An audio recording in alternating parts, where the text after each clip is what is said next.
Hello! So today I want to tell you about the really fun and adorable game Surplus of Sloths, and this is from Weird Giraffe Games. They have made several excellent games. This is crowdfunding now on Backerkit, so you can go check this out and make it become a reality if it sounds interesting to you.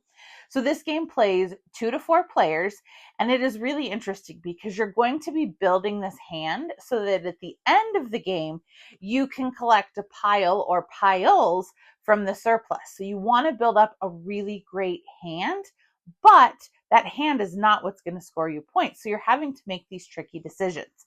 There are 5 different colors of sloths, and each color is a different type of sloth. So based on the number of players that you have in your game, you will play with one more color of sloth than you have players. So if this was a 3-player game, we would play with 4 colors of the sloths. And you are going to go ahead and just shuffle those up. And every player is going to get 3 sloths to start. So you are going to look at your starting hand, and these X's, they at the end of the game become a multiplier, and they can kind of serve as a wild in your hand towards that color. So you, to start the game, are going to keep 2 of the cards, and you're going to discard 1, which begins your surplus. So if this was a 3-player game, I would discard, and so would my fellow players. Anything that's the same color is going to go in a pile together, because the way that it's going to work is at the end, whoever has the most blue cards in their hand is going to get the blue surplus. Whoever has the most sequential red cards in their hand is going to get the red surplus. And same thing with tan and with green in this case. Then there's also a yellow suit, which I left out because this is not a 4-player game.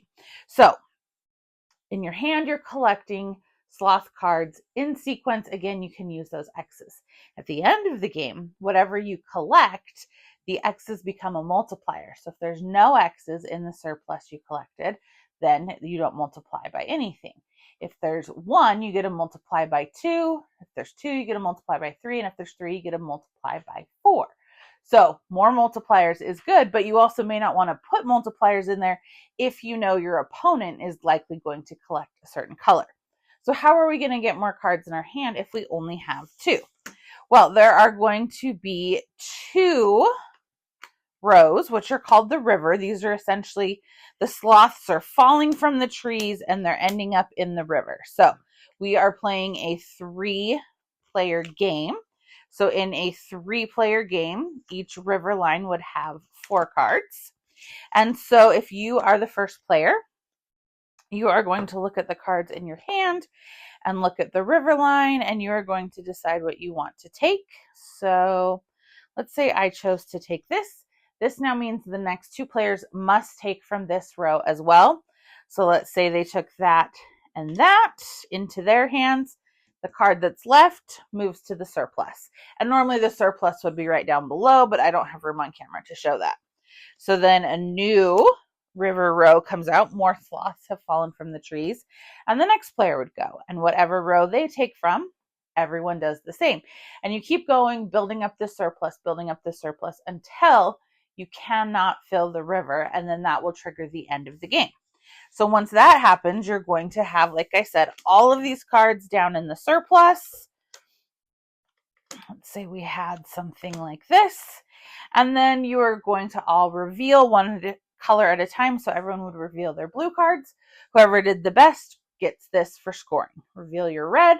Whoever did the best gets this for scoring. Green, and then brown. So all the cards you had in your hand, all they were doing is helping you get these sloths. They now count for nothing, and these are the cards that count. So I really like that it's that interesting push and pull of, do I want to take this card from the river because it's going to help my hand? Or would it be better in the surplus and I can potentially get it as a scoring card at the end of the game? But I don't want to make the surplus of any one color too good, because what if my opponent beats me to it? Then all I've done is sweeten the deal for them. So there's fun decision making to be made. It plays quickly. It's like a 15, 20-minute game, I would say. Once you know what you're doing, it's definitely closer to that 15. And again, based on player count. There are some baby sloths that are worth 0, but that are multicolored that you can play with if you want to add a little bit more complexity. Like I said, this game is funding now on Backerkit, so you can check it out there. This was a prototype version of the game, so everything is subject to change a little bit. But this is essentially what it is. I love sloths. I love card games. I'm excited for Surplus of Sloths, so consider checking it out on Backerkit. Give me a like and a follow, and I'll keep bringing you more board game content. Thanks. Bye.